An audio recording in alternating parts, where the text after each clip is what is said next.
सिद्धि की शादी के बाद वो ससुराल चली जाती है। पीछे रह जाती है भाभी रानी। सिद्धि के ससुराल जाते ही भाभी कहती है, अरे वाह जी वाह, सारे कपड़े मेरे। हाय रे पैंट, अरे वाह वाह, मजा आ जाएगा। अरे ये सिद्धि की अलमारी के सामने खड़े होकर क्या बड़बड़ा रही है? जा जाकर देख मेहमानों को विदाई की मिठाई मिली कि नहीं। अब हाँ माँ जी, क्यों नहीं, लेकिन पहले कपड़े तो बदल लूं।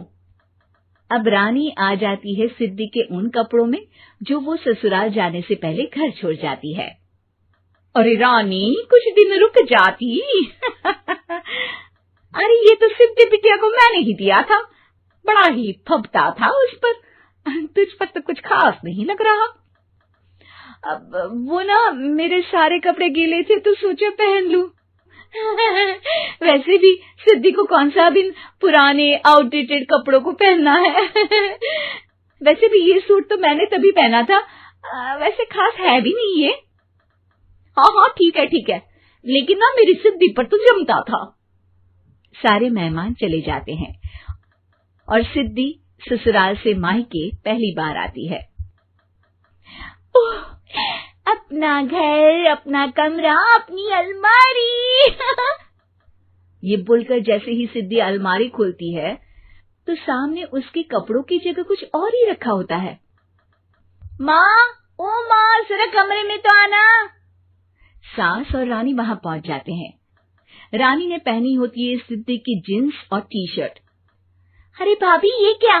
ये तो मेरी बड़ी ही महंगी टी शर्ट है, इसे आपने घर में क्यों पहनी है? अरे बहुत मिलती है दीदी ये चौक की मार्केट में, 150 में। ओ भाभी प्लीज, ये एरोपोस्टल है, 2000 की एक टी शर्ट। ओहो, 2000 में तो दीदी 4 साड़ी आ जाए। अब क्या बोलूं? भाभी, ये मेरी अलमारी में छोटू के कपड़े, तो मेरे कपड़े कहाँ हैं? मेरी अलमारी में? अब दीदी आपको कौन से पुराने कपड़े पहनने थे? माना भाभी, लेकिन मैं जब घर आती तो यही सब पहनती ना। अरे तुम तो बड़ी कंजूस हो दीदी। खैर, वक्त आता है जब सिद्धि ससुराल के लिए रवाना हो रही होती है। अरे रानी, अंदर से सिद्धि का गिफ्ट ले आ, लड़की पहली बार ससुराल से मायके आई है। रानी अंदर जाती है और एक सिंपल सी साड़ी लेकर बाहर आ जाती है। ये लीजिए माँ जी। सास बेटी को गिफ्ट देकर ससुराल भेजती है। अगले दिन रानी एक सुंदर सी साड़ी पहनकर सामने आती है। अरे रानी, ये तो वो साड़ी है जो मैंने सिद्धि को देने के लिए दी थी जब वो ससुराल ले जाती, लेकिन ये तूने कैसे पहन ली? अरे माँ जी, ये साड़ी तो मुझे बहुत पहले से ही पसंद थी, लेकिन चिंता ना करिए, मैंने सिद्धि के लिए भी अच्छी सी साड़ी दी है। हाँ। तभी सिद्धि का फोन आता है। क्या माँ, कुछ अच्छा तो दिया होता ससुराल ले जाने के लिए। अरे पहले दिखा दिया होता। ये चमकते हुए पैकेट में नौकरानी वाली साड़ी मत दिया करो माँ। अरे बेटे, वो तेरी भाभी ने ना गलती से उससे पैकेट बदल गया। हाँ, मैं कल ही तेरे भाई के हाथ से तेरा वाला पैकेट भेज दूंगी। अरे रहने दो माँ, आई एम श्योर भाभी ने अभी वही साड़ी पहनी होगी जो तुमने मेरे लिए रखी थी। तुम तो समझ नहीं पाई उनको। खैर छोड़ो, मैं ज्यादा बोलती अच्छी नहीं लगती, रहने दो, आपको उन्हीं के साथ रहना है, फिर बात करेंगे। सास को रानी पर गुस्सा आ जाता है। वो उसके कमरे में जाती है जहाँ वो शादी का एल्बम देख रही होती है। रानी, मार्केट जाकर एक ऐसी ही साड़ी लेकर आ, कल प्रतीक जाकर सिद्धि के घर दे आएगा। अरे क्यों माँ जी, कितनी साड़ी देनी है दीदी को? यहाँ कोई सेल लगी है क्या?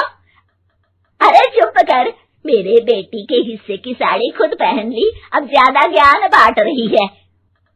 एक दिन सिद्धि का फोन आता है। माँ, मेरी सास ने आप सबको खाने पर बुलाया है। सारे लोग सिद्धि के ससुराल पहुँचते हैं। खाना खाकर वो लोग निकल रहे होते हैं कि सिद्धि की सास सभी को गिफ्ट देती है। अरे बहन जी, बेटी के घर का खाना खा लिया, यही बहुत है जो आप ऊपर से गिफ्ट भी दे रही है।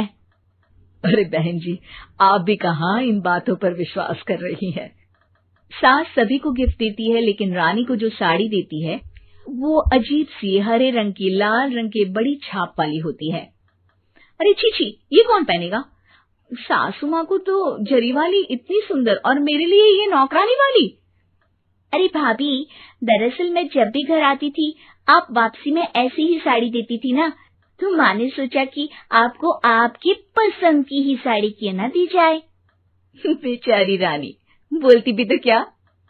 सिद्धि और सास रानी का चेहरा देखकर हंसने लगती है, तो रानी समझ जाती है कि अपने ही बिछाए जाल में वो फंस चुकी है।